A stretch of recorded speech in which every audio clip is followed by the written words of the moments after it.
Good morning students. आज हम बात करते हैं literary period in English literature. जो पीरियड रहे हैं उनको एजेस में डिवाइड किया जाता है।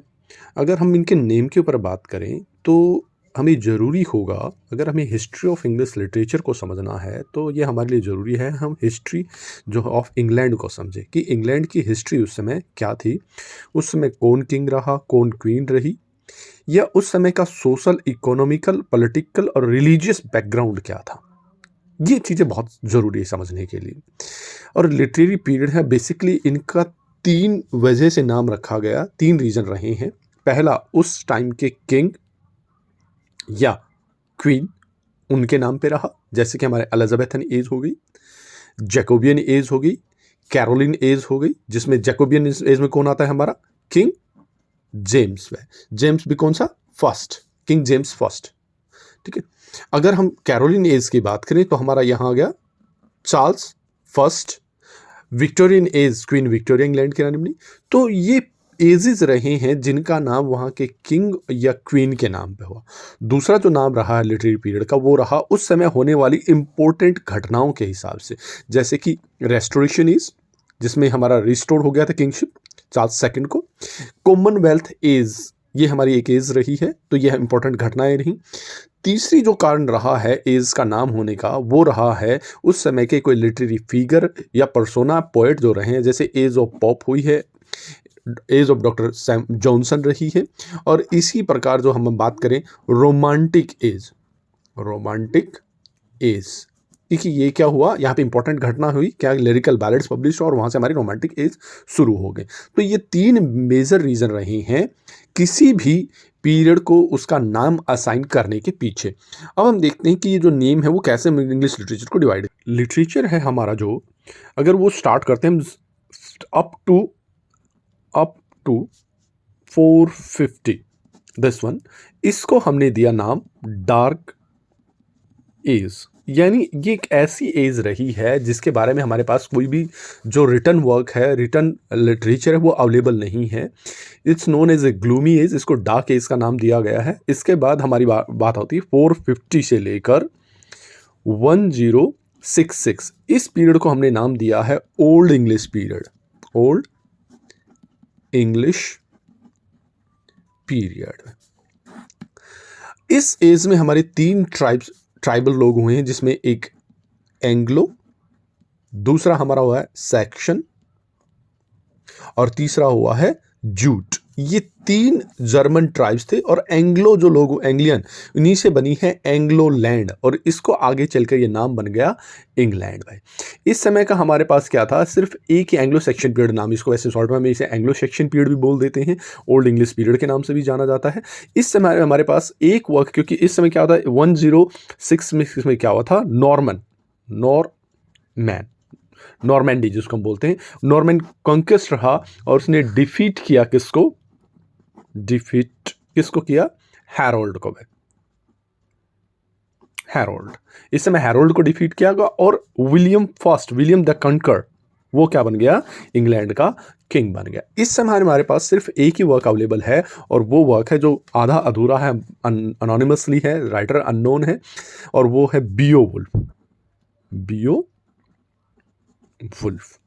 ये क्या है, एक एपिकल पोएम है भाई, एपिकल पोएम। इस एपिकल पोएम के अंदर हमें एक कैरेक्टर मिलता है ग्रेंडल, दैट इज द मॉन्स्टर, और इसके बारे में है ये सारी की सारी कहानी, ग्रेंडल और उसकी जो मदर रही है। ये हमारा पीरियड रहा है ओल्ड इंग्लिश पीरियड। इसके बाद जो हमारा रहा मिडल इंग्लिश पीरियड 1066 से लेकर 1500, जिसको हमने नाम दिया है middle English period. This one 1066 से लेकर 1500 तक का पीरियड रहा है, ये इसको नाम दिया गया मिडल इंग्लिश पीरियड। और मिडल इंग्लिश पीरियड में हमारे पास क्या, यहां से हम कह सकते हैं कि हमारी जो लिटरेचर है वो स्टार्ट हुआ। इस समय हमारे जो रहे हैं father of English literature, father of poetry हम कह सकते हैं, जिसको कौन रहे हैं, जियोफ्री चौसर रहे हैं, फादर ऑफ इंग्लिश लिटरेचर जिसको कहा गया है। इसमें और कौन रहे हैं हमारे पास, जॉन गोवर रहे हैं, विलियम लाइमलैंड इस एज में रहे हैं, और कौन रहे हैं हमारे पास यहाँ पर इस एज में रहे हैं, वाइक्लिफ, जिसने क्या किया था, लिटरेचर हमारी बाइबल को ट्रांसलेट किया था। ये हमारे साथ कौन रहे हैं, मिडल इंग्लिश पीरियड के अंदर मेन हम कह सकते हैं उस समय के मेन राइटर रहे हैं। इसका और भी बहुत सारे नाम है जो हम आगे डिस्कस करेंगे, अभी हम सिर्फ एक ब्रीफ आउटलाइन दे रहे हैं। इसके बाद जो हमारा 1500 से लेकर 1660 ये जो पीरियड रहा है सबसे इंपॉर्टेंट पीरियड रहा है इंग्लिश के अंदर, इसका नाम रखा गया रेनेसां में, रेनेसेंस पीरियड। बहुत इंपॉर्टेंट रहा है, बहुत जरूरी पीरियड रहा है, इसमें बहुत कुछ डेवलपमेंट हुआ इंग्लिश का। ये जो पीरियड रहा है रेनेसां, क्या हुआ था, इस रेनेसां का मतलब rebirth, rebirth of knowledge, awakening, awakening कि जो रोम के अंदर है, क्या हुआ था, जो लिटरेचर था उसके अंदर रीबर्थ रेनेसां स्टार्ट हुआ, इटली यानी रोम से कहाँ आया, फ्रांस, और फ्रांस से कहाँ आया लास्ट में, इंग्लैंड, 16th सेंचुरी में इंग्लैंड में रेनेसां पहुंचा। इस एज को पीरियड को मैंने बताया, पीरियड को किसमें बांटते हैं, एजेस में बांटते हैं। तो हमारे 1558 से लेकर हम कह सकते हैं 1558 से लेकर 1603, ये जो एज रही है इसे नाम दिया गया Elizabethan age, Elizabethan age, one of the most prolific age in English literature. We can say an age of drama, age of drama, या हम कह सकते हैं एज ऑफ विलियम शेक्सपियर। लेकिन मेन जो नाम रहा है इसका रहा है एलिजाबेथन एज, क्योंकि इस समय क्या ड्रामा बहुत ज्यादा लिखा गया, इसलिए कुछ राइटर्स एज ऑफ ड्रामा कहते हैं। इसमें विलियम शेक्सपियर रहा है, इसे एज ऑफ शेक्सपियर के नाम से भी लोग जानते हैं। इस समय के अगर मेजर राइटर की बात करें, मेजर राइटर्स कौन कौन रहे इसमें, इसमें हमारा क्रिस्टोफर मार्लो, मिस्टर मार्लो रहे। मार्लो के अलावा हमारा कौन रहा है इसमें, एडमंड स्पेंसर। अगर मैं बात करूं, हम बात कर रहे थे रेनेसां के बारे में। अब रेनेसां हमारा जो रहा है 1500 से लेकर 1660 तक, इस पीरियड को नाम हमने दे दिया रेनेसन पीरियड। और इस समय हमारे पास जो रहा है, इस पीरियड को हमने किस में डिवाइडेड किया है, एजेस में डिवाइडेड किया है।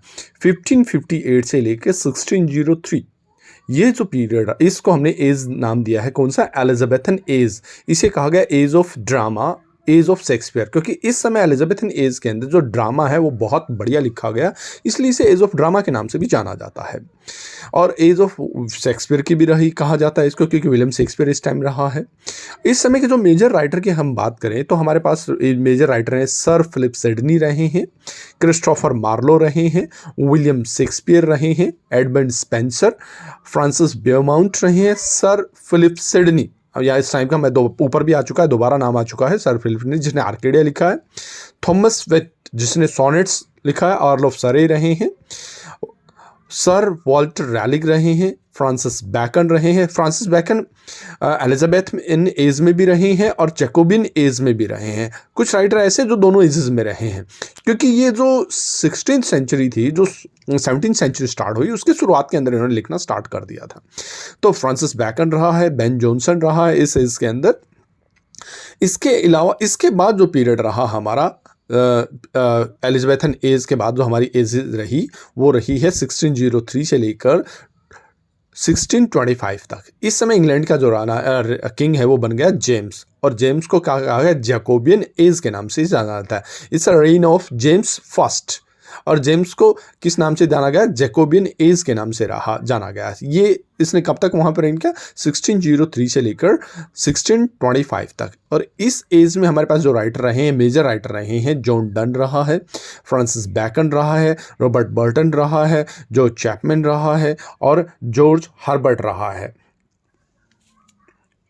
किंग जेम्स के टाइम सबसे इंपॉर्टेंट घटना क्या कि बाइबल को उन्होंने ट्रांसलेट किया, जिसको जेम्स बाइबल कहा गया। उसके बाद जो रहा 1625 में जेम्स की डेथ हो गई, और इंग्लैंड का जो किंग बना चार्ल्स फर्स्ट।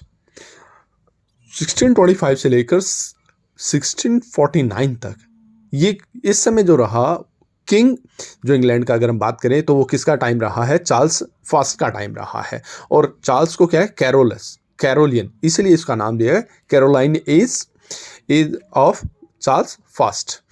चार्ल्स फर्स्ट ज़्यादा योग्य किंग नहीं था, और इस वजह से वहाँ पर क्या प्यूरिटन्स लोगों ने रिवोल्ट करना स्टार्ट कर दिया था। इस समय के जो मेजर राइटर रहे हैं, जॉन फोर्ड, जॉन मिल्टन हम कह सकते हैं, इसने भी लिखना स्टार्ट कर चुका था उस टाइम तक। जॉर्ज हर्बर्ट रिलीजियस पोएट रहा है, Robert Burton, sir Thomas brown, और जॉन सकलिंग, ये इस टाइम के मेजर राइटर रहे हैं। 1642 में वहाँ पर कॉमनवेल्थ है वो स्टार्ट हो गया था। अगर हम बात करें कॉमनवेल्थ की, 1642 में वहाँ पर सिविल वॉर हो गया था। चार्ल्स फर्स्ट को जो है कैप्टिवेट कर दिया गया था, जेल में बंद कर दिया गया था, और 1649 में उसे मार दिया गया था।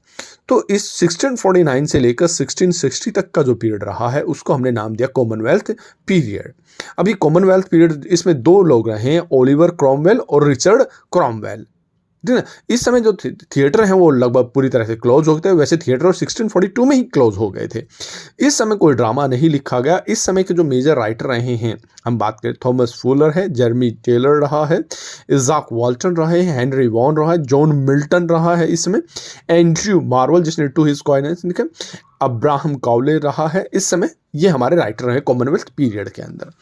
कॉमनवेल्थ पीरियड के बाद हमारा जो किंगशिप है वो दोबारा से रिस्टोर कर दी गई चार्ल्स सेकंड को, कि जो चार्ल्स सेकंड था, जो चार्ल्स फर्स्ट का ही क्या था, वो बेटा था। जब चार्ल्स फर्स्ट को मारा गया तो चार्ल्स, उसका जो बेटा था चार्ल्स सेकंड, वो कहाँ भाग गया था, फ्रांस। अब वापस वो इंग्लैंड में आके इंग्लैंड का जो किंगशिप है रिस्टोर हो जाती है उसको, तो उसको नाम दिया गया रेस्टोरेशन पीरियड। मैंने पहले ही बताया था कि कुछ पीरियड हैं उनका नाम इंपॉर्टेंट घटनाओं के आधार पर रहा है, तो इसी प्रकार ये नाम हमारा रेस्टोरेशन पीरियड, क्योंकि यहाँ पे किंगशिप दोबारा से रिस्टोर हो गई थी। 1660 से लेकर 1700 तक इसको हमने नाम दिया रेस्टोरेशन पीरियड।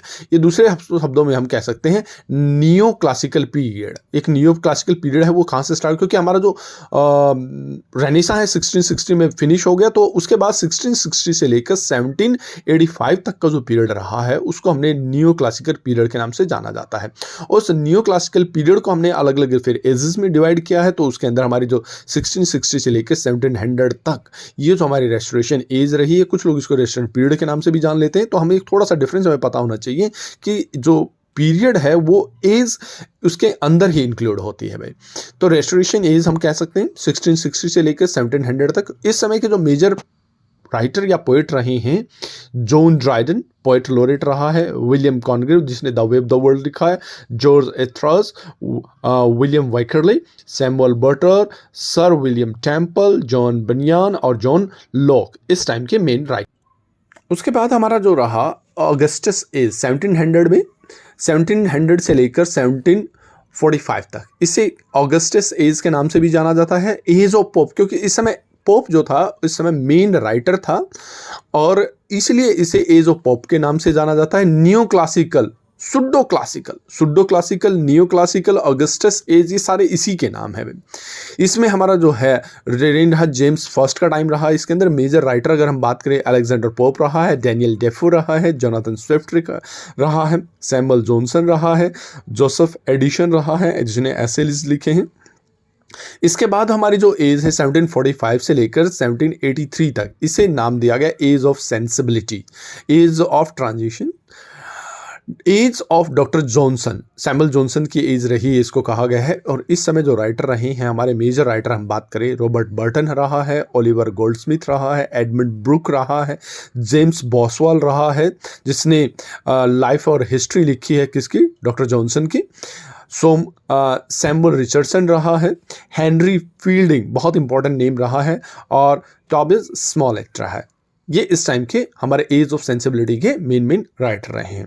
उसके बाद अगर हम बात करें कि एज रोमांटिक एज 1785 से लेकर 1830 तक, ये जो एज है एक ब्रीफ नाम इसको दिया गया है रोमांटिक एज। वैसे रोमांटिक एज अगर हम स्टार्टिंग की बात करें, रोमांटिक एज स्टार्टेड फ्रॉम 1798 जब क्या हुआ था, lyrical ballad was published by lake poet हमारे कौन कौन रहे हैं, William Wordsworth, S T Coleridge और साउथी। तो इन्होंने 1798 में क्या किया था, लिरिकल बैलेड्स पब्लिश की थी और वहाँ से एक किस्म से हम मानते हैं कि रोमांटिक एज हमारी स्टार्ट हुई। और इस समय के हमारे मेजर राइटर रहे हैं S T Coleridge, William Wordsworth, Jane Austen और तीन ब्रॉन्टे सिस्टर रही हैं, रॉबर्ट बर्न। इसके अलावा हमारे पास रहे हैं इस दौरान William Blake, Lord Byron, P B. Shelley, Percy Bysshe Shelley, John Keats, Charles Lamb, William Hazlitt, Leigh Hunt, इस समय ये राइटर रहे हैं। इसके बाद जो हमारा पीरियड रहा है विक्टोरियन पीरियड 1832 से लेकर 1901 तक, इस एज को हमने नाम दिया है विक्टोरियन पीरियड के नाम से भाई। मेजर राइटर अगर हम बात करें, चार्ल्स डिकन्स रहा है, जॉर्ज इलियट, रॉबर्ट ब्राउनिंग रहा है, रिप्रेजेंटेटिव पोएट रहा है इस एज का भाई, एल्फ्रेड लॉर्ड टेनिसन रहा है, चार्ल्स डार्विन रहा है, मैथ्यू अर्नोल्ड रहा है, जॉन रस्किन, वॉल्टर पेटर, चार्ल्स डिकन्स और थॉमस हार्डी इस एज में रहे हैं। इसके बाद अगर हम बात करें, इस बीच में हमारे पास कुछ मूवमेंट्स भी आ गए, द प्री रैफलाइट्स मूवमेंट जो 1848 से लेकर 1860 तक रहा और इस समय कुछ मेजर राइटर रहे हैं जिनको हम बाद में डिस्कस करेंगे। इसके अलावा एक बीच में एक ऑक्सफोर्ड मूवमेंट भी रहा इसके अंदर, जो कि रिलीजियस मूवमेंट था, ट्रैक्टेरियन मूवमेंट के नाम से भी जाना जाता है। उसके बाद अगर हम बात करते हैं 1901 से लेकर 1944 तक, जिसको मॉडर्न पीरियड के नाम से जाना जाता है, और मॉडर्न पीरियड के अंदर हमारे 1901 से लेकर 1914 तक जो एडवर्डियन पीरियड रहा, क्योंकि किंग एडवर्ड यहाँ पर रहा, 1914 से लेकर 1936 जॉर्जियन पीरियड रहा है इस एज में। उसके बाद हमारा बात करते हैं 1945 से लेकर till now, that is known as post modern. Period post modernism के नाम से इसे जाना जाता है। ये एक ब्रीफ आउटलाइन है हमारी हिस्ट्री ऑफ इंग्लिश लिटरेचर की। अब हम इन फ्यूचर जब हमारे नए जो वीडियोस आएंगे उसके अंदर हम डिस्कस करेंगे, एक एक एज को हम डिस्कस करेंगे, उस टाइम जो राइटर हैं उनके बुक्स को डिस्कस करेंगे। आज के लिए इतना ही, थैंक यू।